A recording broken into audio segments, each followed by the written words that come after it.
Witchy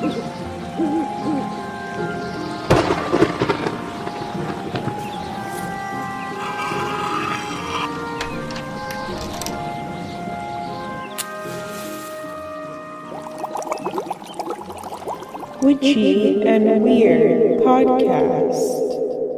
Hi, Witchy and Weird. I just wanted to pop in before the episode starts to give you a little update on what's happening over here. So I have decided to swap episodes to drop every Monday now, so you can start your week off right with Witchy and Weird shenanigans and yours truly. So get ready to see those in your feed every Monday as opposed to every Friday.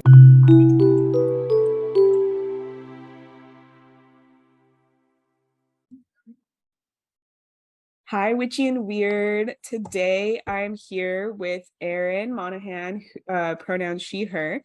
Erin is a trauma-informed, anti-capitalist mindset coach, certified trauma of money facilitator, astrologer, writer, speaker, and founder of Vesta Business School, as well as Terra Incognita Media.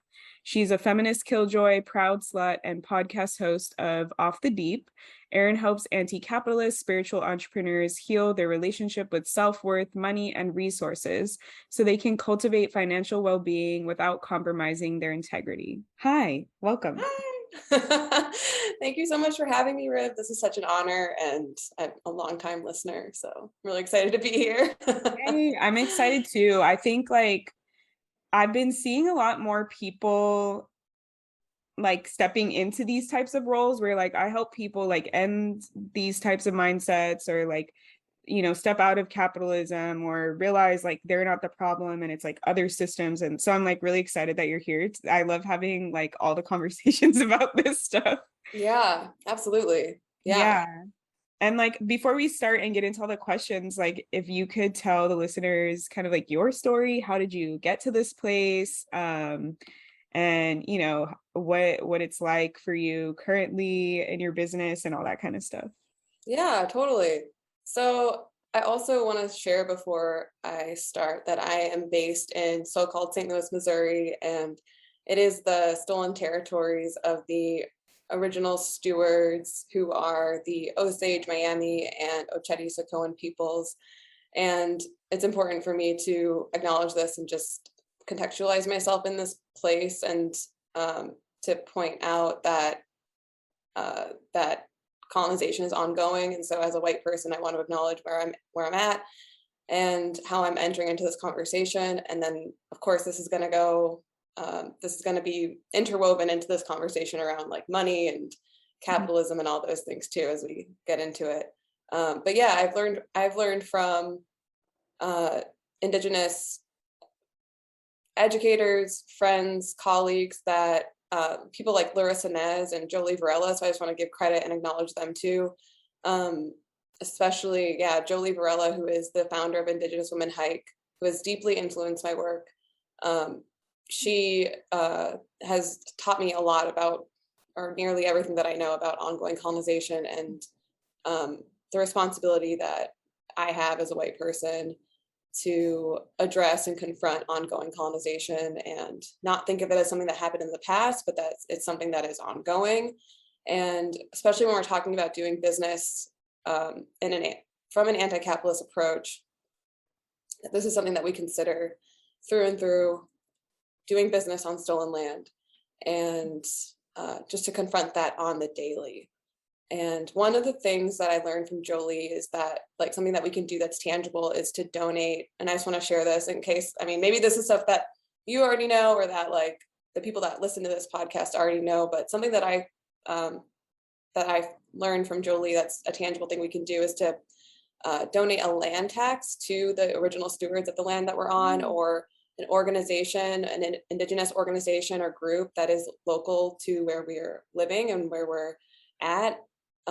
Another way that we can move beyond land acknowledgement is to educate ourselves, of course, about the true history, educate our friends and family, and boycott Thanksgiving, or so-called Thanksgiving. And yeah, that's something that I've learned from Jolie as well. And so I hope to contextualize myself in that place, in this place, and in this history and ongoing process of colonization. And I encourage everyone to follow Jolie Varela and to support her work. Yeah. I love that you brought that up, because I know that was a big, like, just like mentioning like where you are and what land you're on was like a big thing that like a lot of white people were like, oh, I need to do this. And then I was like watching and learning from other like POC people and indigenous people, and they were like, that's not enough. Like, you can't just say like, oh, I live here, like acknowledging it, but not being part of like the solution or repair or anything like that. So I love that you brought up like options for people to like look at who is the stewards there, like how can you donate, reach out to your local tribes and like donate to them, or like do something else besides just like saying it. So I love that. Yeah, totally. Yeah. And also, before I get into talking about who I am,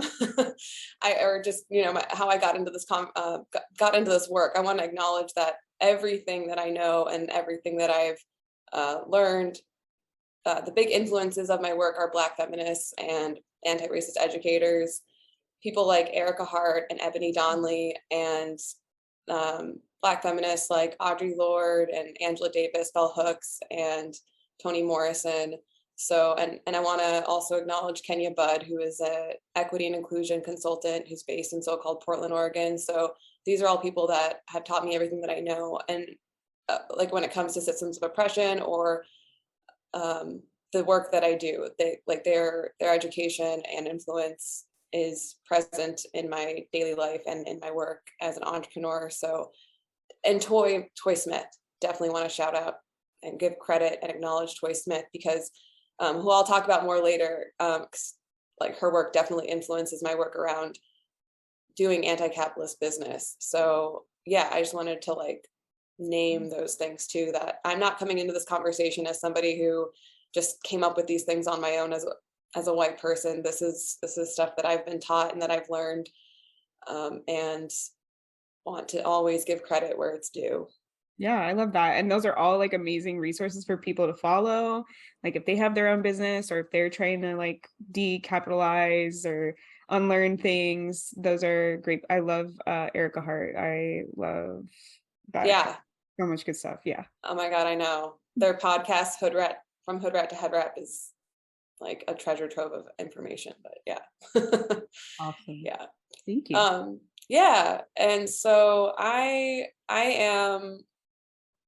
guess I got into the coaching world from building a feminist and an online magazine, a feminist platform in response to the outdoor industry. So I am a rock climber and a runner, and I just noticed that the outdoor industry is full of toxic masculinity. And in 2015, when I started this platform, there wasn't any conversations happening in the outdoor industry, in the mainstream, at least, of course. Definitely it was happening outside the mainstream as always, but it just wasn't like when you would Google things like feminism and the outdoors, or,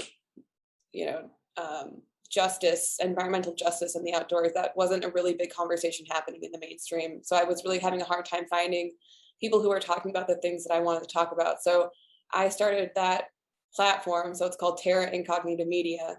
And then through doing that work, I started doing workshops like to address toxic masculinity in the outdoor industry, and started having a lot of feelings and a lot of resistance to showing up and being visible. I couldn't figure out how to sell a magazine or how to sell my work and be out there and promote myself, and got really burnt out. And we were doing workshops, and so pricing the workshop and selling that, and like trying to figure out how to do that in a way that aligned with my anti-capitalist values and aligned in a way that, wasn't like I was trying to be like not oppressive. And so how could I was really having a hard time figuring that out, and got really burnt out. And then started learning more and looking into different resources as to how you could do business in a anti-oppressive way. And so then as I started learning, and as I started to look into the systems from the lens of like learning about money and thinking about money and my relationship with money, I came across the Trauma of Money program. And that was amazing. And so I got certified in that program, and And then I got into the coaching world kind of through that by learning how to build Terra Incognita Media, and just getting burnt out and learning a lot about how you even build something like that in a way that aligns with your values. And then I wanted to help other entrepreneurs who were also trying to do this work that can really demoralize you because you can just get so burnt out, and there's no guidebook. So I decided to start my own coaching. Yeah, especially when business. you're trying to go against the grain, right? It's like even less like all the guidebooks are going to say, go with the grain, go with the grain. And you're going to be like, Right. no, like I want to go Yeah. against the grain. And then you get really tired. Yeah. Oh yeah, totally. There's so much. Yeah. The coaching world is like, once I started getting into it, I was like, is this even is this where are the coaches that are doing things in a way that are aligned with my values? Again, it was like that, another trying to find like the people that I resonate with in that industry too, because the coaching world is so full of people who are like smoke and mirrors and just really just manipulative and exploitative. So yeah. Yeah, definitely. I feel like I've had my fair share of that. I'm sure like some of the listeners, I know we have like quite a few listeners that are like business owners and stuff. And I think it's such like I know speaking just for myself, it's like it was a vulnerable spot because I'm like, I don't know what I'm doing and I want to hire somebody that will help me. And Right. you realize like all the stuff that I'm learning is not, it's like burning me out, but it's also like very capitalist. And then you're like, wait a minute, that's like I started a business so I wouldn't have to work for a corporation. I wouldn't be like contributing to this as much as possible. And yeah, it definitely is like a lot of people realize like a big cycle of like just rebranding stuff and reselling stuff. So I think it's cool that there's like more and more people that are like coming up, or like we're like finding more and more people as we're like realizing, and unfortunately have gone through like bad experiences. And then it's Yeah. like, okay, people like you who are like, okay, wait a minute, let's do it differently. Let's try and do it like with the least amount of harm as possible. And yeah, so it's really cool. Yeah, totally. There's so much unlearning, and like I've found that things I did in the past, I was like, oh, that's just something that I was taught or that I had picked up from other people. And like that's actually a really fucked up way to do business. Like you shouldn't do that. You shouldn't do that strategy or whatever. So yeah, Yeah. definitely. Like it's if anybody has had that experience where they're like, oh shit, like that was really fucked up for me to do that tactic or something, or that strategy in business. It's like it's so much a part of the water that it's hard to see it when you're looking for that, like the how to, like the answer of how to do things, and then you're like, oh wait, things that I was taught were actually fucked up. So just to have compassion for yourself, and that there is a different way to do it, and you can, yeah, it's okay to grow and to change. Yeah, I definitely like my mentor when I first started, she was like, friend as many people as possible. When they friend you, like just message them, say hi, like be like, Yeah. open, like don't directly sell them anything because that's weird, but just like start a conversation with them. And then if they're interested in like what you're doing, then sell them. Right. And like even that, like when I was doing Right. It felt weird. yeah, she was like, Right. you're gonna have to practice. It's gonna be weird. You have to learn how to like pitch and sell yourself. And like I just felt like so awkward the entire time because I'm like, I don't know Yeah. this person. I'm not one to just be like, hey, like, who are you? Like, I don't even do that Yeah. in real life. And so Totally. yeah, I learned like somebody was like, this is kind of predatory. And I was like, oh. And then I realized like, wait a minute, this isn't okay. And I stopped doing it. Yeah, I feel like a lot of people have had similar stuff where it's like, yo, you have to sell it this way, and then you realize like you feel like this weird feeling in your body the whole time, but you're like, maybe I just don't know what I'm doing, and I'm just gonna keep trying until it's Yeah. normal. Yeah. It's so confusing because I mean, something that I also say too is that when it comes to that's so related to like what I work with clients, is that like feeling into our bodies and tapping into any feelings that, like, if it feels bad, like, or like what is intuition and what is like just like a like what is, yeah, just figuring out like kind of that discernment of like what is something that we're having resistance around that is like actually resistance because it's not something that we should be doing, and like that's our intuition saying like, no, that's not what we should be doing? Or is it like, oh, I'm just not practiced at this and like it's gonna feel uncomfortable? So like you naming that, it's like, oh well, yeah, there is a way that we can often be like not comfortable when it comes to like selling things, because that is a part of having a business, and that there's nothing wrong with selling. And but yeah, having that discernment around like what is predatory, what is manipulative, and like what is like when we can listen to that feeling in our body that's like, this is gross, which yeah, and then when it is actually something that we can just kind of acknowledge, oh, this is uncomfortable because I'm not practiced at this. But yeah, it's hard when you're having someone who's supposed to be someone who's a mentor telling you that like that you're supposed to trust them, and then they're telling you to do something, and it's like, oh, but this is fucked up. Like, yeah.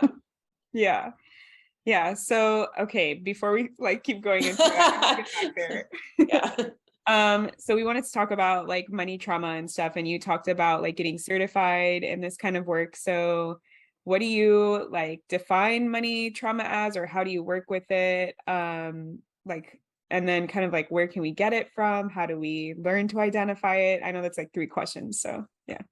Yeah, totally. So yeah, so I think so money trauma is just like any kind of trauma, and it's trauma can be something that's acute, like that results from like a single incident, like a car accident or an assault, or it can be chronic trauma, like housing insecurity or living in capitalism. And then there's complex trauma, which is an exposure to varied and multiple traumatic events. And like when it's like living within systems of oppression is traumatic. So living within white supremacy, capitalism, ongoing colonization, imperialism, these are all traumatizing systems that we live within. So money trauma is basically living within a system that doesn't provide us with the resources that we need, and it can have an impact on the way that we relate to our finances, relate to our money. And something that trauma, like when we think about trauma, I used to think about it as like something that only war veterans have, but actually trauma can be something that is so seemingly subtle. It could be experiencing emotional neglect when you're younger. It could be like not being validated, but not feeling seen. And when we're between the ages of 0 to 7, we're like sponges. And so when we have primary caregivers that aren't providing us with all of the things that we need, like for example, for me, when I was growing up, I was privileged to have the material resources that I needed and the physical resources that I needed. And my parents did the best that they could. But looking back and after going to therapy and investing in somatic experiencing and healing modalities and things like that, I've looked back and realized that I didn't get the emotional support that I needed. And so that's a trauma. So there's different ways that trauma can show up, and it's often not as obvious as we might think it is. Mm-hmm. And so then I like to talk about attachment theory, because I think that's are you familiar with attachment theory at all, or like Yeah, I have avoidant attachment. Okay. Great. Yeah, I'm really influenced by Sylvie Kajin's work on, I don't know if you've looked at her stuff or her work or whatever, but she's taught me a lot about attachment theory. And so I lean towards anxious avoidant attachment style, and I like to kind of say leaning towards, which is what Sylvie does too, because we don't want to like box ourselves in, because we're also dynamic people, and we can have like, it can show up in different situations. Like you can be secure in one situation or relationship, but then it might not look that way in a different relationship. But I do tend to be more anxious leaning. So that usually sets itself in within 0 to 7 is when we might develop. We all develop an attachment to our primary caregivers, and depending on what they were able to provide us with, we might develop a more avoidant leaning attachment style. And often that looks like hyper independence and repressing our feelings and just feeling like we can't ask for help. Yeah. And disassociating from our bodies. Right. Like you could You're tell, just yeah, describing my childhood. exactly.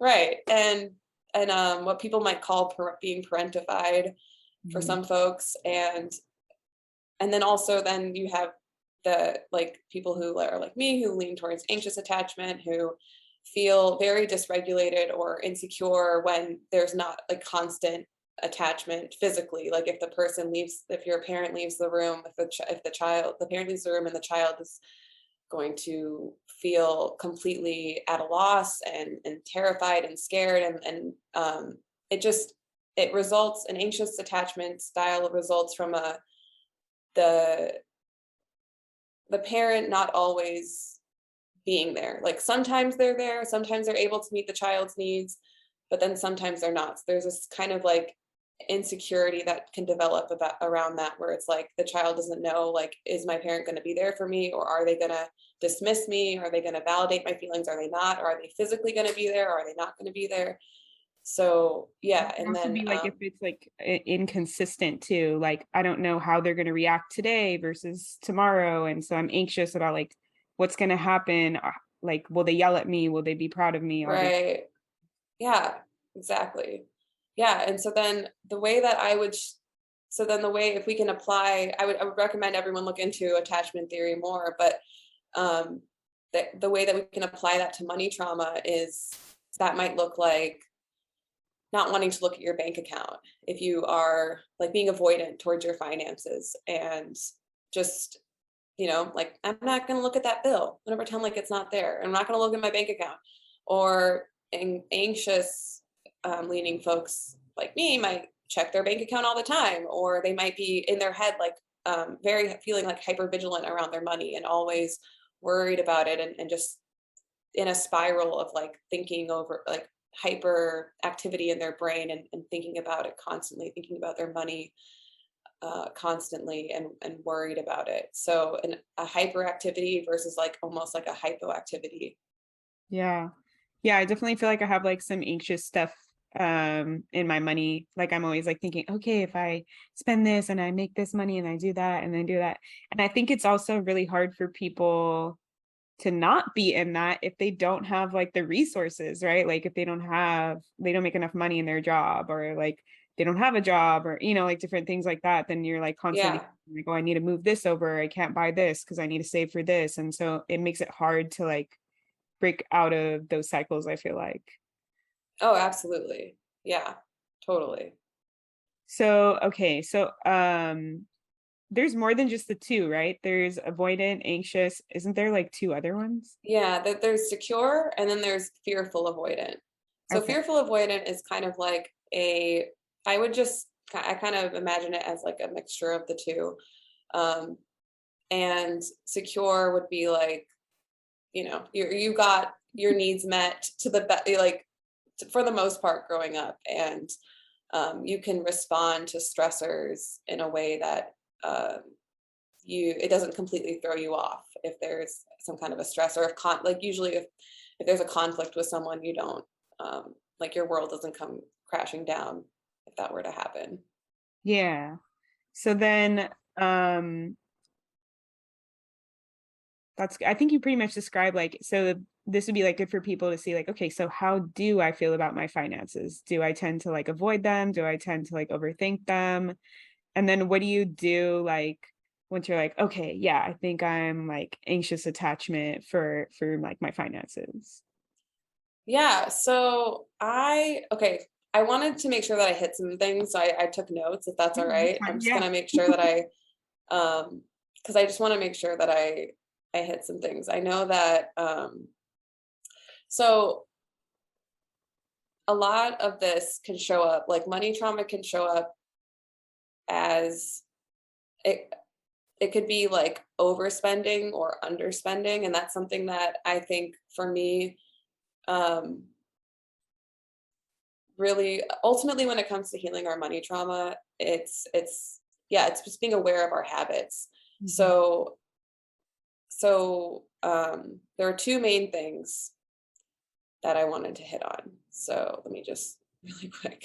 Yeah, take your time. I know everyone's different, and like I have like 3 Gemini placements and I'm Sagittarius rising, so I can just talk about shit out of my ass. Like I would do like presentations and just be like, blah, blah, blah. But I know like some people are like, no, I'm gonna forget what I said. Like I need to look stuff and I need to make notes. So I totally get it. It's different for everyone. Right. Well, I'm a Virgo rising, so I'm like, yeah, you're like, I need to, if I didn't say it, I'm gonna like be mad for 24 hours at myself. Totally. Gotta do it justice. Okay. So basically the two main things that I want to hit on when it comes to healing our money trauma is addressing shame and then also I'm going to share and talk about the window of regulation, which has like been a huge tool that I learned through the Trauma of Money program that has really helped me. Have you heard of the window of regulation? Yeah, we talk about it. I don't call it the window of regulation, but we talk about it on the podcast. Like I said, like your threshold for tolerance, basically. Yeah, right. Cool. Yeah, totally. So that's basically it is like, you know, healing is simple, but it's not easy, but we can create ease for ourselves, but it's not easy, that's for sure. So ultimately when it comes to if we're thinking about wanting to move towards a secure relationship with our finances, a secure relationship with our partners or family or whoever it is, it's all about creating an embodied, as much as we possibly can, working towards creating an embodied experience with ourselves, like returning to our bodies, because capitalism and white supremacy and ongoing colonization and imperialism strip this connection that we have to our bodies, and the systems want us to be in our heads. So my approach is through somatic experiencing, which is soma of the body, and going from the bottom up versus a top down approach. And I went to talk therapy for 2 years without missing a week, and it was amazing. It was really helpful. And that's more of a top down approach. But I also found that there was a limitation to that. So learning about somatic experiencing and having now taken courses through somatic experiencing institutions and then taking getting certified in the Trauma of Money program has completely changed and taken my healing to the next level. Like, I mean, we're never healed, but you know, it was just, that was what I needed. That really unlocked a lot for me, because I understand, because then when you get to the point where you're like, oh, okay, now I understand that, like, I can intellectually understand these trauma patterns or these trauma habits, and I can identify when that's showing up, but what do I do like now? Like, and that's kind of a really shitty place to be in, is when I mean, I experienced that when I was like, okay, I know intellectually what's happening, but I don't know how to help myself right now. Yeah. Or you're like, okay, I've observed myself and how I feel towards my money and how I act in my relationships, and that's not really changing anything. Like, why isn't it fixing itself now that I'm aware? Because like, it's only like a percentage of that healing process is knowing. And then I do the same thing like with my clients. Like the next step is like getting in the body. So I love that. Yeah, exactly.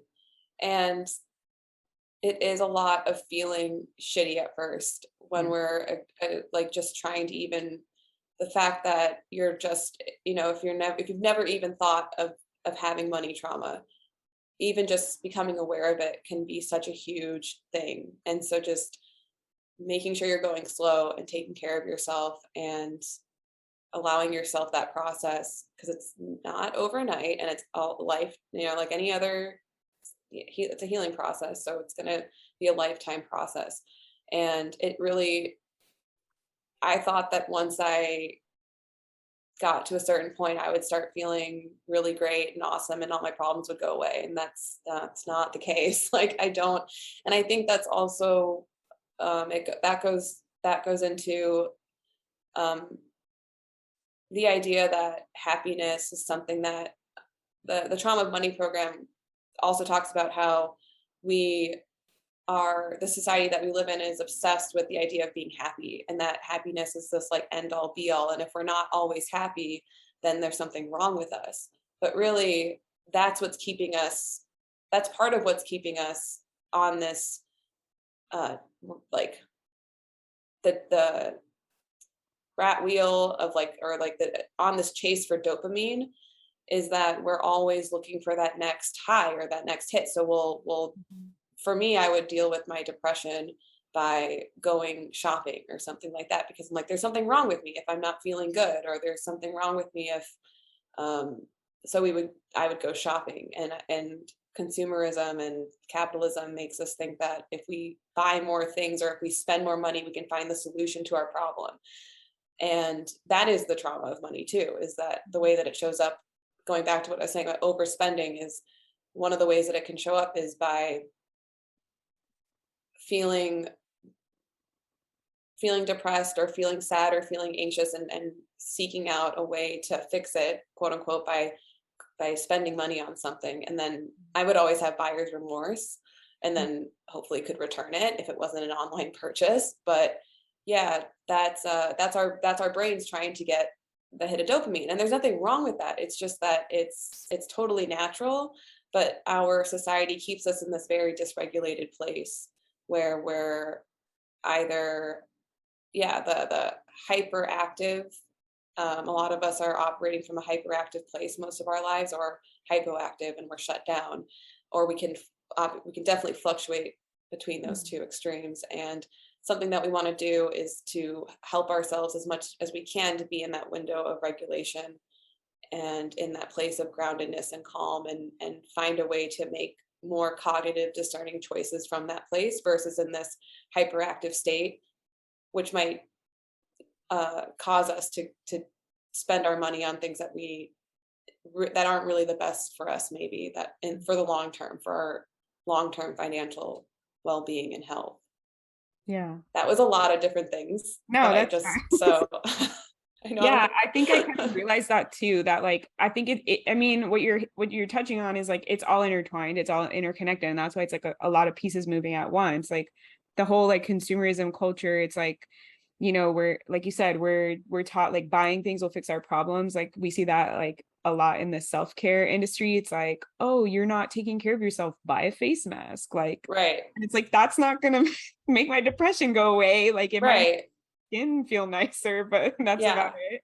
And like we see that too with like we want like the instantaneous like fix, the easiest fix, the quickest. Like we're like sold that, like I'm gonna sound like a conspiracy theorist, like it's everywhere, they're doing it but it's like no, it's true. Yeah, like I've seen like all those studies how it's like our attention spans are lower because we're used to watching like smaller videos, or like there's commercials every X amount of minutes. Absolutely. Like, that teaches us like it needs to be quick, it needs to be right now. And so if we don't have those like understandings or those tools or coping mechanisms, then we're like, okay, I feel bad, so what can I do to feel better immediately right now? And then we buy a thing, we buy the thing that makes us happy in the moment, and then we get it, it's like cool, but it didn't, like, the root of the issue of why we weren't feeling happy, or why we were feeling whatever we were feeling that we didn't want to feel anymore, it doesn't go away. And I think that's kind of like what you're like saying is, we have to recognize like all these different systems going on, and then the healing part, like that's what you were saying. I've been seeing that a lot more, or I feel like I've been saying it a lot more to people, like that healing is a practice. Like it is, we're learning how, like you said, to widen our threshold. We're learning how to tolerate more feelings, better things for ourselves, all this type of stuff. So that when big things happen that are really hard, we can like move through it. It's not like going to make it go away and we never feel like the trauma that happened, or we never feel the fear or the anxiousness or whatever. It's like, okay, I recognize right now that I'm feeling really shitty, and I recognize I'm going towards that coping mechanism of buying this cool shirt, and maybe I'm not going to buy the cool shirt, and I'm going to ask myself, why am I feeling really shitty right now? Like that's definitely like the cycle. And what else? Get in. Yeah. Yeah, like what else could I do instead of buying that shirt? But yeah, like I have to resource myself. That like what we're talking about here then would be like, how do we resource ourselves then in that moment if we want to buy that shirt, or if that we know logically like we probably don't need, or I don't know, or buy the plane ticket to that destination or something. I mean, that's cool. Like I'm all about like, I mean, truly though, like as I was telling you before, I'm a Libra, so not to box myself or anyone else in, but I love shopping. I love Target, but like I also, I'm not trying to like promote a corporation or anything, but I'm just saying that like I have to admit, like it's hard for me to walk into a Target. Now it's much better. But growing up and everything, like I loved going to Target. That was the highlight. And then but realizing like, wow, my body feels overwhelmed and heightened and overstimulated at a Target or at the mall or whatever growing up, and how like you're saying, the society like it sets us up to have these responses, to want to spend our money and to feel like we can have that quick fix. And so how can we be more mindful about what's going on in our bodies? And if I go into a Target, I resource myself, and I check in with myself, and I take a couple deep breaths. I'm like, Erin, here's what's on your list. like, and then whenever I leave, I'm like, cool, you only got what's on your list. That's great. Or wherever it is, but yeah, so resourcing ourselves would look like taking a few moments to think about whatever it is you want to do, or the choices you're about to make, whether it's an online purchase or you're walking into a store, or you're thinking about buying a course or a class. Like I want to invest in my knowledge and in my education. Should I buy this course? Should I buy this workshop or something like that? Or should I work with this coach or something, or whatever it is? Sleeping on it, taking time, like not buying into the sense of urgency that white supremacy culture wants us to buy into. Going for a walk. For me, being outside helps me to kind of clear my head. I like running and moving my body to resource myself. I mean, yeah, and things like taking a bath, that's part of resourcing yourself. Sometimes we just need to eat. Like when we're talking about regulating our nervous system, oftentimes when I'm feeling anxious, I know that after I eat something, or not all the time, but a lot of the time, I'm like, wow, I was just hungry, and I went way too long without eating. So I'm way more mindful about, I need to be eating snacks throughout the day, and then meals too, just not ignoring our body's needs, which is something that can happen when we become adults that felt like when we don't get our needs met when we're growing up, it's really easy to ignore our own needs and abandon ourselves when we're older. And that can, go ahead. No, I really like that. Those are all like really good like examples for getting into your body, because I think like the somatic part of it is like severely left out in a lot of teachings and everything, like when we're growing up, and we don't realize like actually my body is like really important in this equation. Like I have I would do like emotional eating. That was like one of my coping mechanisms for my childhood, and my therapist was like, every time like you want to eat that like thing, like drink a sip of water, like then ask yourself, like, am I still hungry? Like, is it actually, because you're trying to like teach yourself it's not hunger, right. like I'm trying to fill an emotional need immediately, instantaneously, and so I'm going to eat this thing.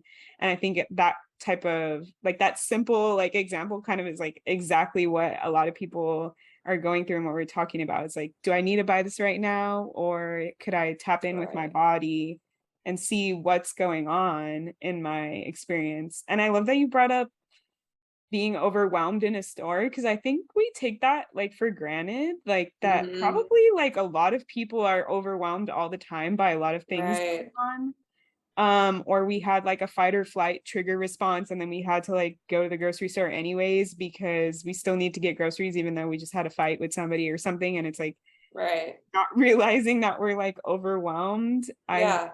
Like it seems so simple, but it's like actually like ask your body what's going on, like seeing all these colors and all these products and like huge stores and things like that. Totally. Yeah, absolutely. And I think that it's something that came up for me on a really horrible Tinder date recently that I'll never see that person again. But they, we were talking about, the whole interaction, because I was noticing my body in the conversation, right? And that's something that I practice all the time now. But that's not something that I practiced or was taught to practice when I was little. But just even when we're having conversations with people, even when we're dealing with our finances or want to make a choice to look at our bank account in that day or today or something, is to tap in, if you can, with your body and just see how it's feeling and notice what you notice. And so I was noticing that I was getting shut down in this conversation on this Tinder date, and just acknowledging that and listening to that, and something, because that's something that we're taught to ignore, are those little cues that our body is giving us, like you're saying, when it comes to going into a grocery store and not taking it for granted, that we feel like really like practicing throughout your day, checking in with yourself, checking in with your body, to start that practice of being in relationship with your body, being in relationship with your nervous system, or however you want to relate to it. But yeah, because we do take it for granted, and it's something that I've been practicing listening to more, instead of being like, oh, I'm just overreacting, or oh, it's no big deal, or like, look at all these other people, like they're doing it, it's fine. But yeah, I think we do. I mean, we definitely, or for many of us, we are operating out of trauma, because trauma is ultimately stuck energy. And we live in a society where if we experience trauma as kids, because a lot of us did, I don't know who hasn't experienced trauma, especially living in capitalism and systems of oppression, white supremacy, patriarchy. Like I don't believe that there's anyone on this planet that hasn't experienced trauma. So, and we don't have a society that allows us to take the time, space, and provides us with the resources we need to be able to process that trauma, which is ultimately stuck energy, and stuck energy needs to be discharged. So if you think about like Peter Levine, who does somatic experiencing, teaches about somatic, he's the founder of the concept of somatic experiencing, gave this example of like, in the wild, when a deer is being chased by a predator, it will either freeze, or there's flight, freeze, or fawn. So sometimes you might need a freeze in the presence of a threat, if you're detecting that there's a threat happening, or and then when the threat passes, then you can relax, you can breathe, you can an animal might just relax or hang out or something, or just and discharge that energy. Or oftentimes there might be a chase, and so then you would need to flee.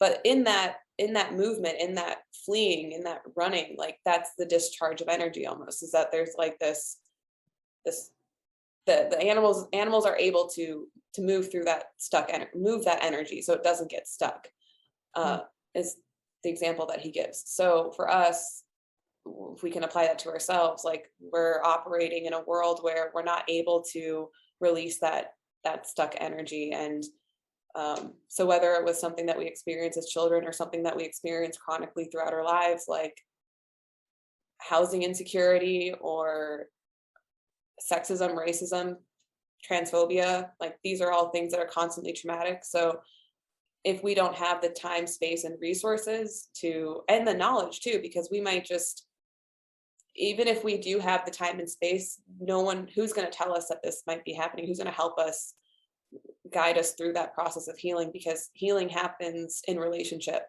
Trauma happens in relationship, but healing can happen in relationship. So we can't do this alone. Yeah. Yeah. So what advice would you give to somebody who's like, okay, I'm like kind of aware of like my habits and like my attachment or like my trauma, but maybe the somatic stuff is like new for them, and they're like, okay, how do I start? Like, because you were saying like, tap in with your body, like how does one do that, especially if you're like, I'm starting from a place of like not even knowing the cues that my body is giving me, like how you were saying, Right. like, oh, I should do this more, like, oh, just suck it up, or like maybe, I know like for me when I was growing up, like it was the norm for me, like my threshold was like being always chaotic, being always stressed, being always feeling unsafe. And so like when I was in other spaces, it didn't seem like weird to me to be unsafe, because I was like, my body was like, I'm used to that, like I've lived in that for so long. So it's like, what advice would you give to people for like, okay, so how do I start listening or tapping in or understanding what those cues are that my body is giving me? Yeah, I love that you bring that up, because our bodies are intelligent and brilliant, and the way that we've coped and and the things that the coping strategies, if you want to call them that, uh, throughout our lives are things that have helped us to survive. So not shame ourselves for these strategies that we're noticing maybe aren't helpful for us anymore, but that these are things that we've developed from childhood, most likely, that allowed us to get to where we are now. So not shaming ourselves for that. And if you're recognizing that you're having, okay, so let me back up. How would you, if you've not, if you're having, how do you conceptualize like feeling your feelings basically, or getting into your body? Yeah, tapping into that would look like,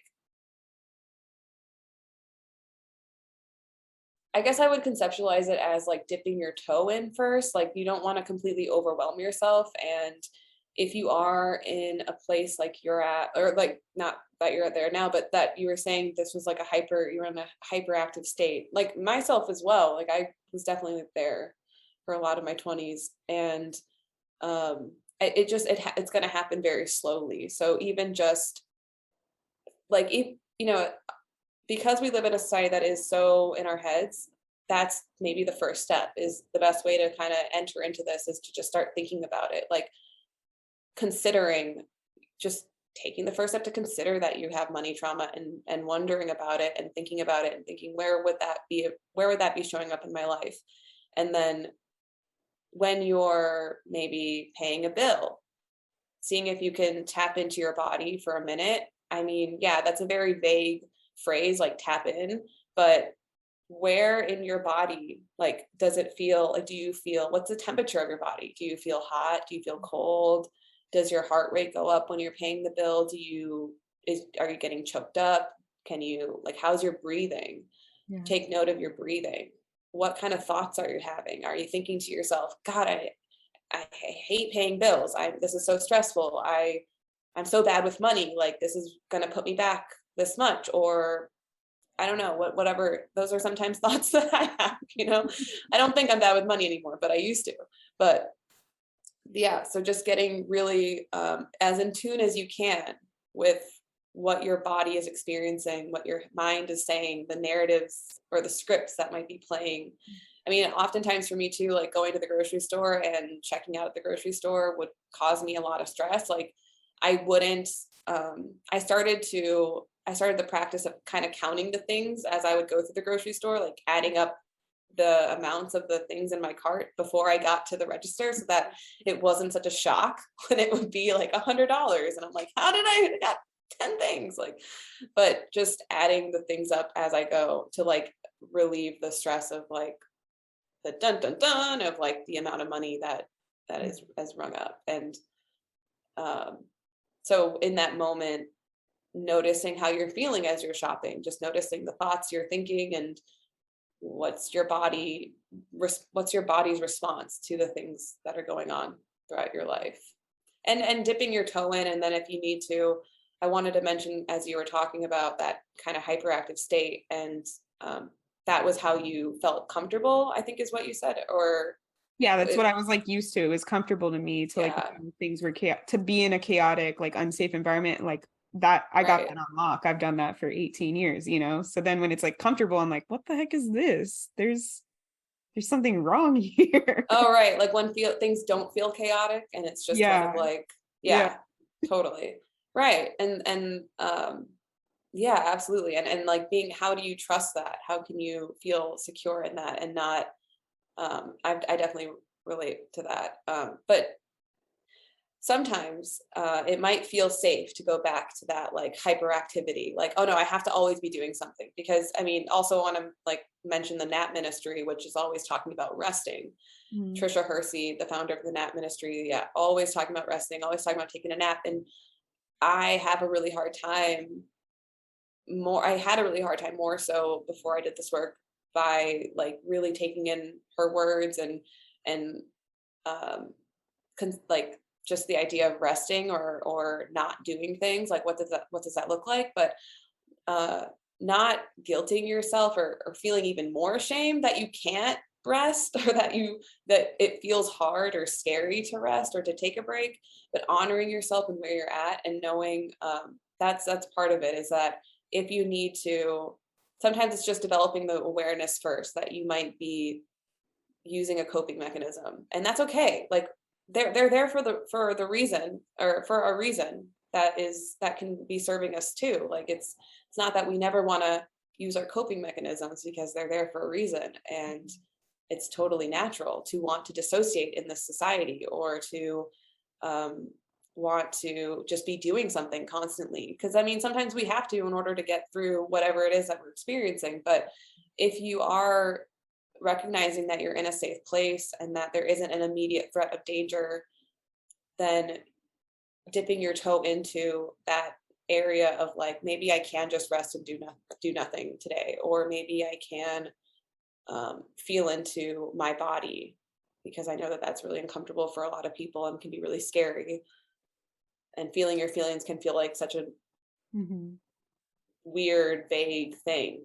But I think talking to our friends, if you have a safe, trusted person that you can talk to help you, like say that, you could say, I'm working on feeling my feelings.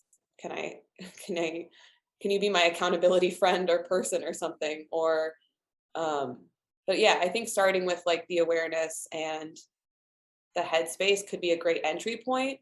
Yeah. As we're trying to work on what does tapping into our body look like for us? Yeah. I like that you brought up like you can start in A or B, like for some people where it's like it might be your body feels unsafe or you're disassociate from yourself, like try just observing, try from the head first, and like trying to remove that shame of like, this is just what I did to survive and there's nothing wrong or right or whatever about it. It's just what happened, and now I'm realizing I want something different, and that's okay. And then I like that you said like the other part of it where it's like, now that I'm maybe aware or I'm in the situation that feels like triggering to my body, like where am I feeling it? Is my body, like I know a lot of people who talk about money trauma, like the root and like clenching your butthole and like stuff like that is such a big thing. It's like, right. Is my whole body tense right now? Like what if I stop to like observe what's going on in my body? Like I'm sitting like hunched over and I'm like, my body is like, my shoulders are like, oh, okay, right. that's what I'm feeling right now. Like I'm holding on to this, like I'm literally trying to hold on to my money while I'm parking it at the grocery store. Yeah. So I think like really trying, if the feelings part is hard, like, yeah, trying to see like, okay, what is the physical sensation that's going on in my body right now? Or maybe lack of physical sensation right now. Like, am I just somewhere else? Totally. And then, yeah, getting into the feelings part. I've had people, I've seen, I need to look up like where you buy it from, but you don't need to actually buy it. But there's this cool video or somebody that I saw, like they had a pillow with like the wheel of emotions on it, so that they could like try and point to the feeling that they were actually feeling. But like you can just print those on a piece of paper. And I think that's definitely like good if you're like starting to learn and understand, because my emotions, like my window of emotions that I had all the time was like, for everything, I would just be like, I'm frustrated. I'm just frustrated by this. Oh, I'm frustrated. And it's like, actually, no, I'm like deeply hurt by this, or no, I'm angry by this. So it's like starting to like think of like the other emotions and like having them out like in an image in front of you, like screenshot it on your phone or something. I'm like, print it out. What am I, like 2000s? I'm like, print it out on a piece of paper. So I'm like, you could just screenshot it. Like even just looking at that, like this feels more like, like in the frustrated is like the angry one. Oh, do I really feel angry? Like that type of thing. I like helping like clients like with that type of stuff. Right. Totally. And like I like that you said dipping your toe in, because something I do with clients too is like it can feel a lot to like go through these things somatically. So I always tell them like maybe like set a timer. Like I'm gonna feel my body and its feelings for 5 minutes. Or it's like, I don't feel like safe enough to do that for like 30 seconds. I'm going to tap in and see what it feels like.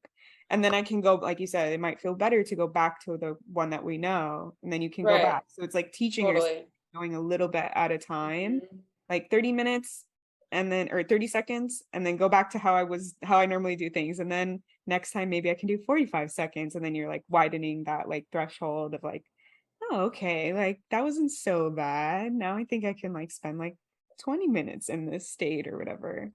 Absolutely. I love that. Yeah. And that's, I mean, the timer is such a great idea. And yeah, Peter Levine calls that pendulating, the idea of like going in, coming out. And like that's what we need to do, because if we don't do that, actually we'll we'll re-traumatize ourselves if we're gonna just go all in and try to do it. And yeah, so absolutely. Yeah, I think a lot of people talk about that, especially with like safety and feeling safe. They're like, so how can you feel safe right now? And like just the word for people is like, I'm not feeling safe now. And so it's like you need to go from no safety to safety. Like it's like gradual. And I think that can be applied to like everything, especially like with money. Like I remember when I was like my first business coach, it was like a lot of like manifestation, like new age stuff. It was like, how can you change your relationship to money? Like maybe right now you feel like your relationship to money is like, you know, you don't like money or you think it's evil or whatever. And it's like, how can you love money? How can money be your best friend? And like every time I would like try and think that, I would just be like I would feel like so tension in my body. I'm like, I don't like, how do I just like force myself to like love money, you know? Like yeah. It's a strong word. yeah. And I think a lot of people like talk about it like that. Any type of healing, they're like, oh, so you're here in the shitty part. Like, how can you feel the amazing part? And it's like, what about all this, the middle? Like, we're just skipping over it. And like, I would do like the affirmations where I'd be like, I love money. I love money. Money loves me. And I would just feel so like cringe in my body, you know, it would be like, I wouldn't, my body was like, I don't believe this. Like, you're not fooling me for 1 second. Right. Totally. Yeah. So I like that you're like teaching people it's gradual, it takes time, like it's feel weird, like and it's really, I like that you brought that up, because it's like it reminds me of, I don't know, there's like a nuance there of like, you know, I love and support Cardi B singing about money, you know, like that is awesome. And I want people to get their money, and at the same time, there's like, I feel like it's nuanced when it comes to who the message is coming from, right? So when it's coming from like a white woman, like for me to speak about money in that way would be different and maybe not appropriate, because I have access to money as a cis het white person from an upper middle class background within education and all this. It's just so different, right? So depending on the the identities of the person who is telling you that, it's like, is that really I don't know. So saying I love money it's always kind of, we got to take into like our position and identities and things like that. But there's nothing wrong with saying that. It's just that I think what you're getting at is that there's also a way that we could just be neutral about money, where it's like it doesn't have to have such a charge in either direction, maybe. But maybe through different parts of our lives, it will be helpful for us to, maybe it is helpful for some people to get to a point where they feel comfortable saying I love money, and then maybe later they're going to find that's not really helpful anymore, and I'm just neutral about money. It's kind of like I went through a phase of like, men are trash, and yeah, they are trash, and the cis men are trash, but and that was really what I focused on for a while in my healing journey when it came to my relationship with men. And then now I'm like, yeah, I still believe that, and it's kind of more it's not necessarily like a prominent thing that I'm always talking about or whatever, and it's more just kind of there, always existing in the background. But it's like I'm also like it's kind of like, I don't know, it's like there's some neutrality that can happen, I guess, when we get to a point in our journeys, and then that's okay too. Maybe it's kind of like, I don't know if that makes sense, but no, I think it's true, because I think like that part where you're like, men are trash, like that's the part where you're like defining your experience. You're like, actually, like people tried to teach me or persuade me otherwise, and now I'm claiming it. Like men have treated me like garbage, and like that can be like you're taking your power back. And now that you've like maybe reached a certain point of like, I feel like I have a certain amount of power, or whatever you were trying to get from like your men. Now you're like, I agree, it's still true, but like I don't need to like exclaim it all the time, because I feel like more settled in that. And, like I can like there's been some security that's been developed over time around it, maybe. Yeah, definitely. I was laughing because there's like a meme about that where it's like me yelling men are trash and then going like, you know, to curl up against my boyfriend. Yeah. If my boyfriend doesn't agree that men are trash, then there's a problem. Yeah. Yeah, that's always like a thing. Like my boyfriend, I always tell him like, you just have to like, you're the one who has to like, you know, be here to stand trial for the sins that all of the men have ever created in all of life. And I'm sorry, that's just like the role that you're going to take in this relationship. And he's like, I know, like, I don't understand why men are like this. Like, I mean, obviously we're like half joking, but it's still, right. you know, this person hurt me and they were a man. So like, you have to get through this somehow. Yeah. I mean, what was I? Yeah, I think, well, oh yeah, I was going to go into a tangent about like my prerequisites, about like the dudes that I even go on dates with now that, and one of them is that they have to agree with me on that, on that men are trash, but a lot of other things too. And the list just keeps going. The more that I go on these horrible dates, I'm not doing the date thing right now. I've had plenty, I've had enough, but yeah. Yeah. But I actually think like that kind of mentality, like it'd be cool to transfer that to like how you feel about money. Cause I think I never considered that before, that I was like, you know, all these men have hurt me. So now like my body doesn't feel safe around men. So this is what I'm healing. And so I'm claiming that. And like the partner, you know, I've only had one long-term partner. We've been for almost 9 years together. So you can insert partners, whatever part of the journey you're at. You know, has to be the one to like help me like unlearn that or help me feel safe. And like, that's just the reality of it. Like my body can't change that, you know? And so like what happened to me, but like moving forward. And then like, I think that could also be applied to money of like, maybe you have like men are trash. Maybe you have like your statement about money, you know, that, you know, money like hurt me, or like lack of money hurt me, or the system that values money like over, and like, you know, saying that kind of stuff can like be really healing. And then realizing like, oh, it's not me, you know, like being bad at money or something. It's whatever this thing, and my body just feels like unsafe around money, or my body feels this around money. And now I'm like working on that. I think that would be absolutely. Oh, totally. Yeah. I love that you made that connection, because yeah, I mean, this is what happened when and for a lot of us, I think, is that like especially those of us who are really trying to align with our anti-capitalist values, is that we don't want to participate in the system. And so that was really hard for me. I went through a period of time where I was like, I'm just going to nanny and for the rest of my life and give all my money away, because I don't want to participate, but I'm going to give it away to people who actually need it. And because I have all these privileges, like I don't deserve money or something like that. And I think that it's Channy Nicholas. I love this quote, and it might not be an exact quote, but along these lines, that we can't heal inside of capitalism unless we have the material means to do so. So that goes for all of us. And we need to make money, and we all deserve to have money. We need money to live in capitalism, and we all deserve to be well resourced. And that's so at the like, to go back to what you were saying and make that connection between like the men are trash and like money is evil, you know, like money is bad, money is evil, or and fuck money or something, like that makes sense. And there's a way that we can be in relationship with money that isn't glorifying it maybe, or isn't worshiping it, but also we're not also rejecting our relationship with it, because we do need it. And so how can we develop a relationship that is like maybe neutral if that feels good for us, or because and that's what happened when I was building Terra Incognita Media. Was like, I am trying to build this thing. I want to, I have placements in my second house. Like, it's really important for me to be an entrepreneur. And it's really important for me. I've always wanted to do work and make money around things that I feel passionate about and like that are core to my identity.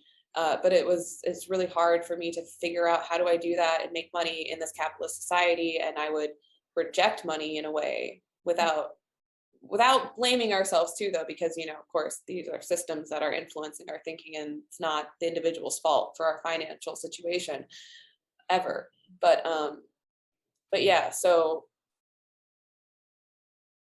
I would think that like, money is bad, money is evil. I'm rejecting money. And then had to heal the narrative that I don't deserve to be well fed, well nourished, well resourced, have a healthy bank account, or whatever that is for me, to meet my needs and more. Because there's a trauma of money motto is there's enough to go around and more. But these systems create real and manufactured scarcity. Mm-hmm. We have more than enough, and the earth provides us with more than enough resources, and it's up to us to protest those systems and to do what we can to create a world where resources are distributed more equitably. And in the meantime, we need to figure out how we can keep ourselves resourced as we fight for that world. Yeah, there's like two things that came up that I like what you said, like with the idea of like money and neutrality, and when you said like not worshiping money, because I think like a lot of like money stuff like worships money, like you're talking about, like a lot of rap music worships money. But like I was also thinking about like that new age thing where it's like money is an energy and you just have to get on the frequency of like money to like get money and like have it flow to you. Yeah, that's like very like worshiping money. It's like, yeah, this exists at a higher level than you, and right, like you have to get to it. right. And I think like what I was seeing was, with the neutrality, it really is about power. It's about who has the power. Like if I'm feeling neutral, that I'm feeling like money doesn't have power over me, right? Right, yeah.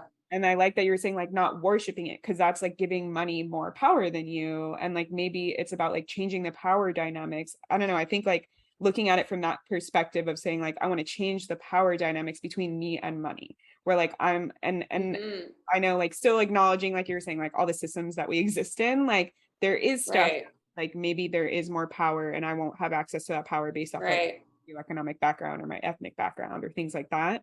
But Totally. like looking at the power systems between like everything that exists around your money and your life could be like really healing too, to just understand, okay, that money is always gonna, have power over me because I'm like a queer person, because I'm a BIPOC person or whatever. And then like writing that out and saying like, so that's not my fault. Like, how can we work around this? How can I create more power here in this part that I have control over? Like things like that.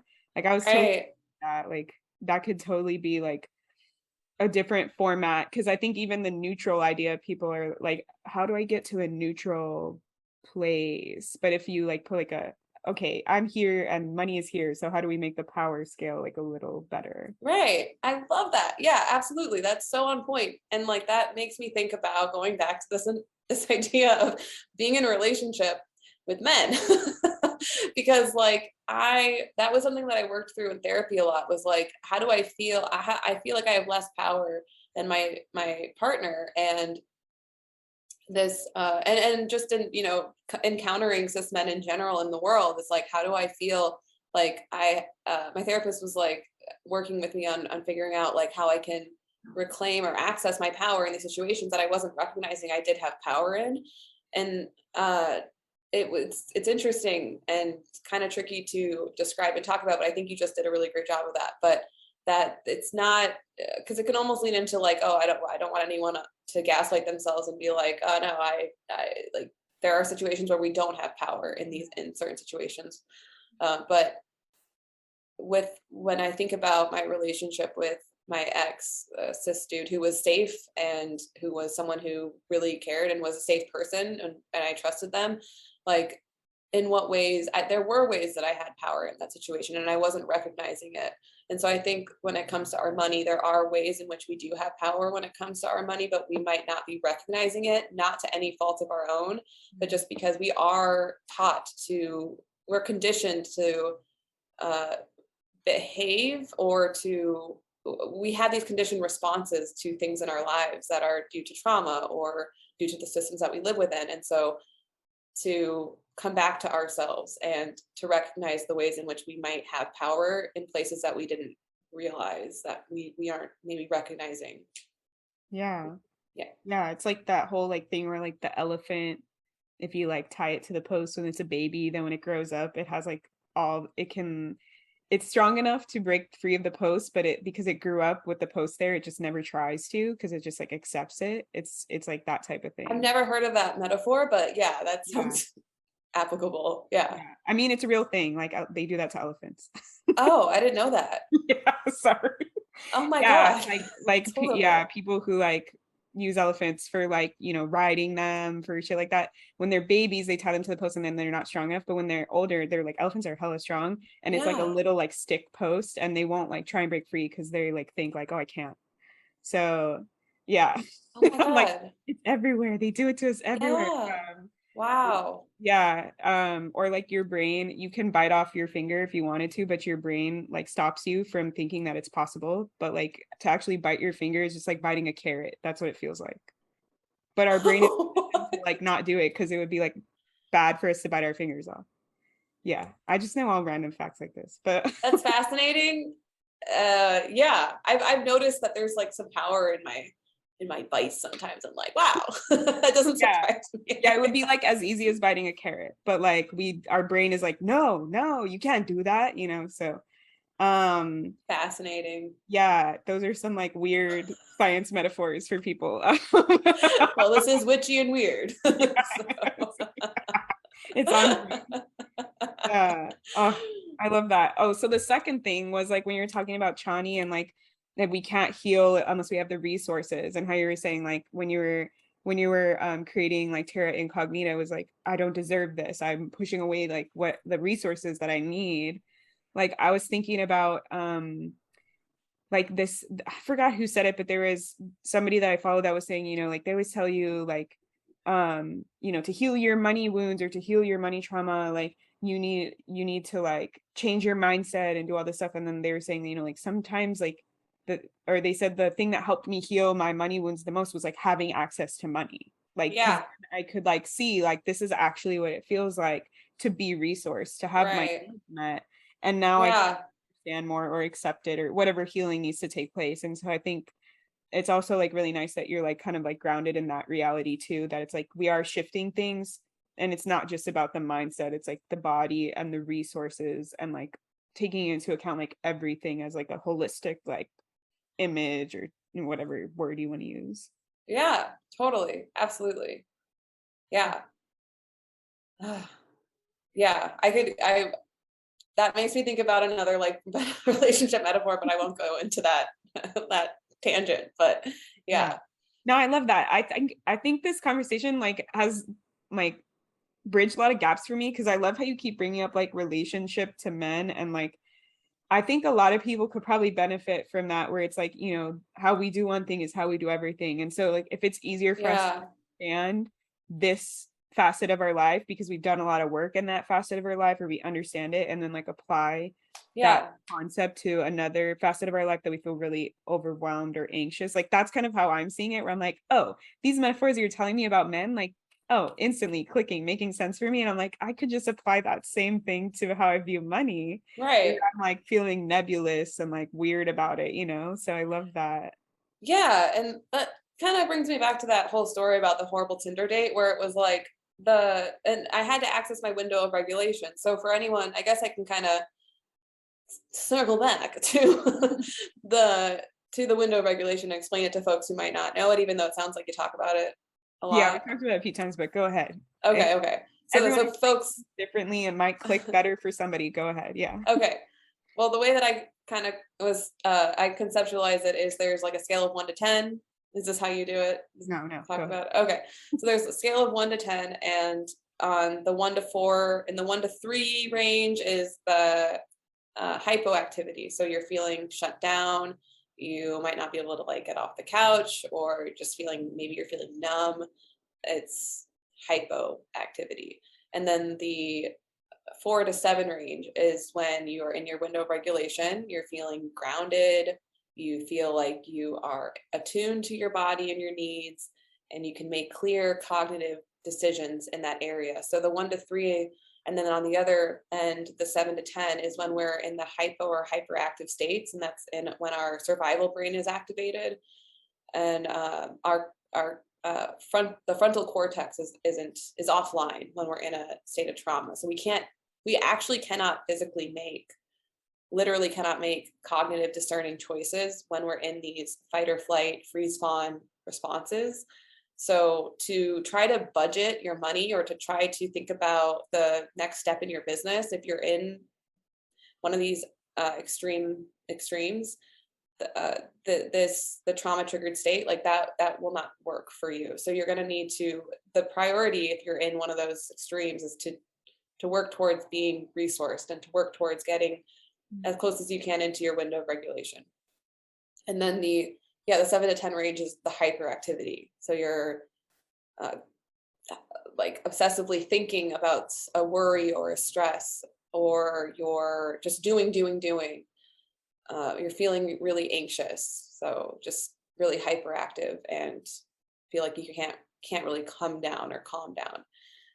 So so that's the window of regulation, is trying to find that. And so to go back to my example of this horrible Tinder date, I applied the window of regulation to that date because this guy was just going on about something horrible, and I was like really not having it. But as he was talking, because he just was talking and trying to defend himself, and I was just observing, and in the past I would have probably gotten heightened, and I probably would have, and that's fine. Like, I think this is where we have choice. We get to decide, like, but in the past, my go-to response to a toxic masculine douchebag would have been to just be immediately heightened and just like respond with like fury and anger and like and that was just my go-to response. That also comes with a lot of privilege, being a white person and all of that, and want to recognize that.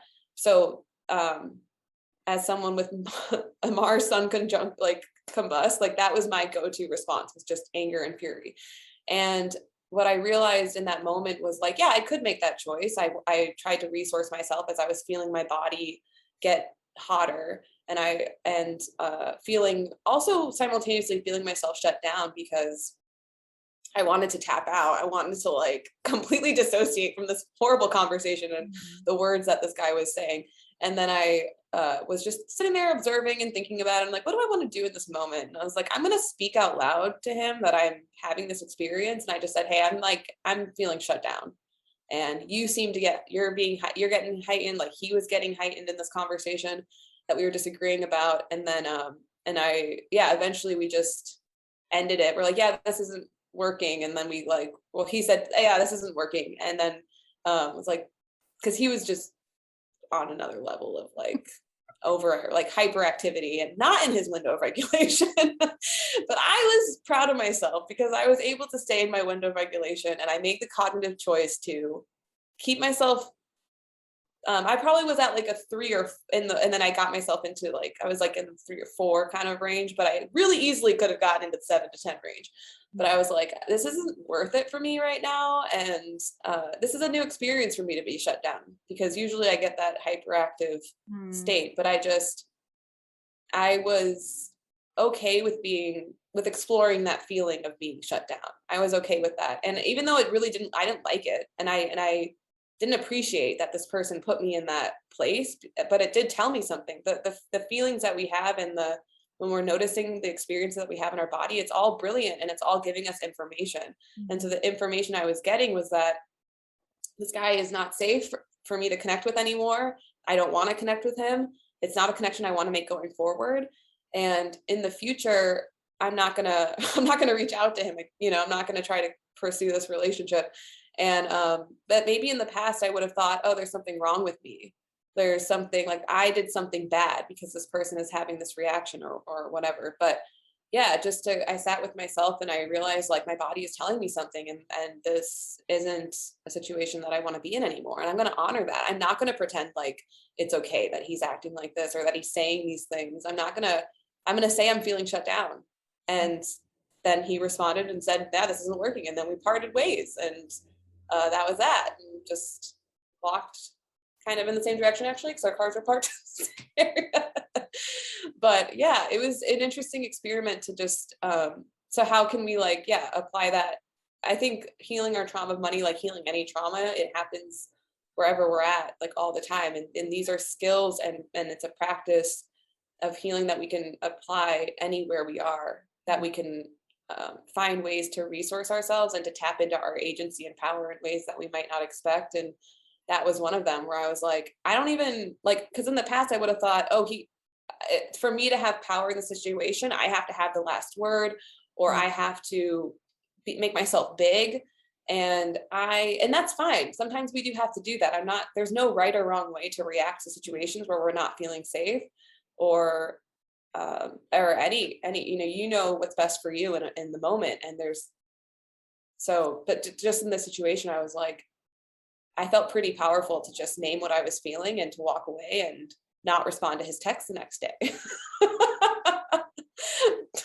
But yeah, I don't know. No, I think that that's really cool because, like you're saying, it's a practice. So when we have the privilege, we can practice doing. This is what I tell like my clients too, is like, practice this thing for smaller stuff. Like practice it for things that doesn't feel like, do I use this, tool or decision making, like for deciding if I'm going to invest in a new car, like something that feels like really big, right. Where I can practice it on smaller stuff, like, do I buy this apple at the grocery store if it's not in my budget? Or like you were saying, like for like a date where maybe like, I don't want to speak for you, but like generalizing, it's like the risk isn't as large as like something else where, right. Or we would be like having a meltdown and like we wouldn't know how to do it, or something like that would happen. And so I like that you're saying like I practice it for this, and it might seem unrelated, but it's actually like totally related. Like the more we can practice doing those skills of like the somatic experiencing and understanding our threshold, and like then we'll get used to it. So then when it comes to stuff that we can't avoid or we don't have the privilege to just like opt out of, like money stuff in capitalism, then we can be like, oh, I had so much practice like with my dating, with my friends, with my daily life, and now that it comes to this big scary money thing, like I think like I've had enough practice that I can like try and use it here too. And so like I always like saying that because I think sometimes people are like, why are we talking about this? Like this has nothing to do with money. It's like, no, it does. Like we have to practice like it, like like the term practice, it's a life practice. Like we're practicing how to experience life in the way that we would best want to, or we think is best for us at any given moment. So and when it applies to our businesses, it's like how could you apply that if you're talking to someone about your rates, or if you're saying this is how much I charge for this event? So if like you're doing astrology readings for an event, or somebody is asking you about like your coaching rates or your reading, like how much you charge for a reading, whether it's like in passing or in DMs or email or in person, that's usually when this feels kind of the most scary, I think, is when it's face to face. And so practicing that and not shaming yourself if you're like, oh, I didn't do it, I totally stumbled on my words, or I totally like just afterwards, like resourcing yourself after that conversation and thinking about how you could or in the moment, trying to slow down time. Because the thing that I do all the time in my life too is that I just try to slow down time, like in all my conversations, whether it's talking to someone at the climbing gym or my parents that still trigger the hell out of me to this day, or when I'm talking to someone about money, is that I'll like, or my rates, is I'll try to slow down my speech. I'll try to slow down my breathing. And I might, or, in the past, negotiating rates as a nanny and talking to people face to face, people who are often older than me. And, or, I've done events and workshops where people will ask me my rates recently, and I will have to slow down my breathing and get present and remind myself that I'm safe in that moment. And that's something that is practiced throughout these other little low risk times that we can practice that. And and even that like practice, that idea is like very anti-capitalist, because like we're taught, we only go to the doctor when like our appendix is bursting. We don't go like when we're starting to feel a small minor pain in our abdomen. Totally. So that's what we're doing, is like we're training ourselves to do it in these low risk times. It doesn't feel necessary or whatever, it feels stupid, or like superfluous or whatever, but then it's like preparing ourselves for like that larger thing when it is Totally. a huge issue. And I think that can be hard for a lot of people to like to get behind. I know with my ADHD, it's like hard. It's like, what do you mean I have to elect to try and do this thing when there's no like pressure, external pressure around me to do it? But yeah, it's I always, the way I like get behind it or like hack into myself into like believing into it is like, I'm like, past like current me or past me is going to set up future me for success, you know, like that's the relationship I'm like buying into, is like, if I do this thing now that seems hard or seems like I don't want to do it because I don't see why it's important right now, like future me is going to be like, thank you for this. Yes. Absolutely. Like I always, that's my goals, is to prep food for my future me. Yes, exactly. Yeah, like I love that when you're like, oh, I'm gonna put this here because I know in the future I'll need it, and then you're like, where's that thing? I remember past me set me up. They put it away so that I would be able to find it, you know. Right. It's like that. Yeah, so hopefully that helps people like get on board. I know it's like sometimes hard. It's like, oh, maintaining a practice or doing a thing, it's like it's go slowly, just keep trying, just keep doing it. Yeah. I know that oh. I know that I know we could just something that I wanted to mention before when it came to the two main things about healing money trauma was addressing and confronting shame, and then the window of regulation. And when it comes to shame, a powerful question that I was taught to ask through the Trauma of Money program was, whose shame is this? And so thinking about that situation with this dude is like, I might have felt a lot of shame around his reaction to me, but externalizing that reaction and being like, this actually has nothing to do with me. This response that I'm getting from this person has nothing to do with me. That's not for me to hold. And I would have maybe internalized it and felt a lot of shame, been like, I did something bad because this person's angry at me or this person's reacting to me in this way.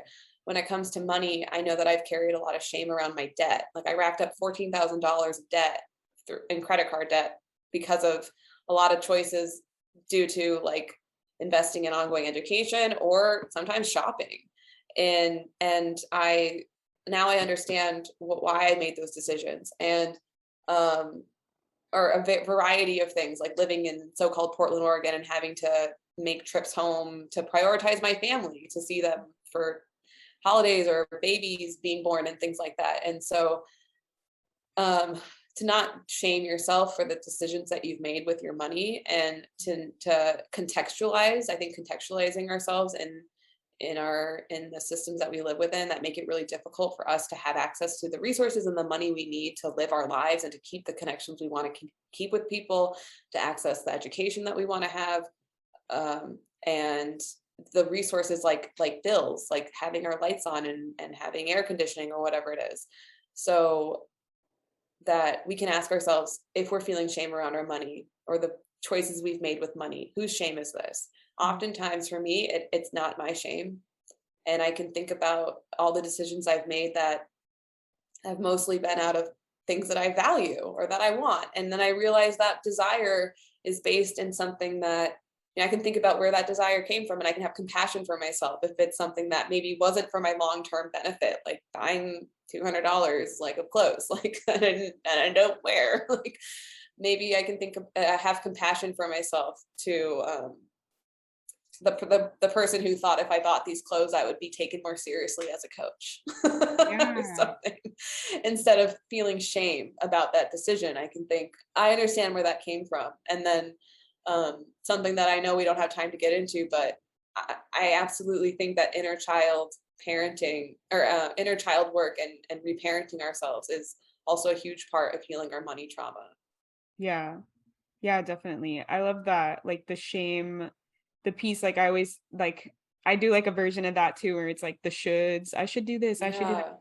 Whose belief is that? Where does that? Like I like her asking, like, whose shame is this? Like, is this like a external societal thing that I was like raised with, or is this like something I learned from my parents or stuff like that? Like it's not maybe a direct reflection of me. It's just something that I chose to believe in, or stuff like that. That is like super powerful.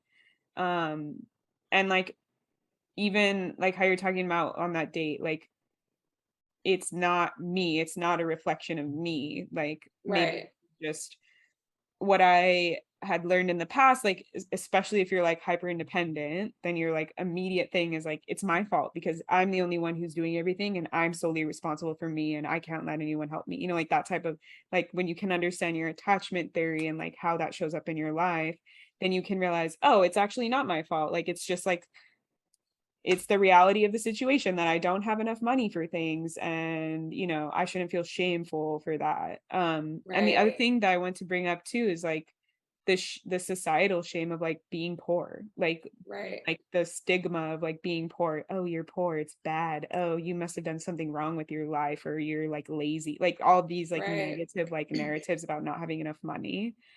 And like understanding that, yeah, maybe that didn't come from me, maybe that was somebody else, you know, like society taught me that, or capitalism taught me that, and like stuff like, yeah, so good. Totally. Yeah, inner child work too. That's like my bread and butter. That's mostly what I help clients with, and because we learn so much from our parents, like you said, that 0 to 7 age, we're like understanding how the world works, we're forming like a framework for how to view the world, and that mostly comes from like our parental units. So there can be tons of healing. I had to learn that the hard way. Like I grew up like hearing like, we don't have money for that, we don't have money for that, oh, we don't have enough money for that, oh, are you going to use your birth money for that, like, oh, you know, like, and then when you get older, like you find yourself saying, we don't have money for this, we don't have money for this. Totally. Yeah, so there's tons of like money story, I like to call it like money story, like what's the narrative I was taught, and like telling it like a story as opposed to like it's me, you know. Oh yeah, and it's literally wired into the grooves of our brain, like these narratives. It's like, and so when we think about the idea of the affirmations that your coach was telling you, it's like that I love money affirmations, like those affirmations aren't necessarily bad. Like it's not that affirmations don't work or that visualization isn't helpful, but it's just that there's so much more to it than that, and there's like that can be an element of it that can be helpful, so we don't want to dismiss that. And that changing the narrative and thinking like, so yeah, like you're saying, like something that I work through with folks is like, what are your beliefs, what are the beliefs that you have about money, like whatever they are, like acknowledge them, list them out. And then what do you want to believe about money? What are the core beliefs you want to have about money? How do you want to feel with money? And like naming that. And that might change as you are on this healing journey. But yeah. So good. So I feel like we're just gonna keep going, but I know. So where can people find you? How can people work with you? I know, and then I'll put all the stuff in the show notes because I know you sent like that link and stuff like that. But yeah, what's your Instagram, your website, any stuff you have going on? Feel free to share. Okay. So my website is erinkmonahan.com and my Instagram is at erin.k.monahan. And I'm actually going to be hosting a free workshop coming up called Money and Anti-Capitalist Entrepreneurship on October 15th. I'm not quite sure of the time yet, but that is something that is free to attend. And then I'm also going to be opening back up Vesta Business School, which is my 12-week hybrid group and one-on-one coaching program for anti-capitalist spiritual entrepreneurs who want to build businesses that are aligned with their values and heal their money trauma and relationship with self-worth and resources. And I also want to, just say that anybody who's listening gets 50% off my workshop, my recorded workshop, Healing Money Trauma 101. And there's going to be like all the things that we talked about. We'll go deeper into that in that workshop. And there's also a free little like mini talk training, I guess, casual kind of talk training that I give. If folks want to access that, they can go to the link in my bio, and it's called Embodied Healing Strategies for Anti-Capitalist Entrepreneurs. So yeah, that's all that. Yeah. Yeah, so I'll link all that. And then Erin sent me like a special link if you want like the half off on that course. And yeah, thank you so much for being here. I love I love connecting with other people that, like, I don't know, I don't want to use the term like you're with it. Like, I think of like Austin Powers, like Dr. Who's like, I'm hip, I'm with it. Like, that's what I'm So thinking good. about in my head. But yeah, Wow. thank you so much for coming on and like Thanks, having Riv. awesome talk. And yeah, until next time, everyone. Goodbye. Thanks, Riv. If you love Witchy and Weird podcasts, support us by donating monthly for as little as 99 cents at anchor.fm/witchyandweird/support. You can cancel at any time and 100% of the proceeds go directly to the pod. Or if you don't want to commit to a monthly donation, buy a coffee at ko-fi.com/wishyandweird to help fuel them while they record, edit, create, and upload content for the podcast. And if you're feeling extra generous, leave us a review on Apple Podcasts or Spotify and tell your witchy and weird friends about us too. Bye!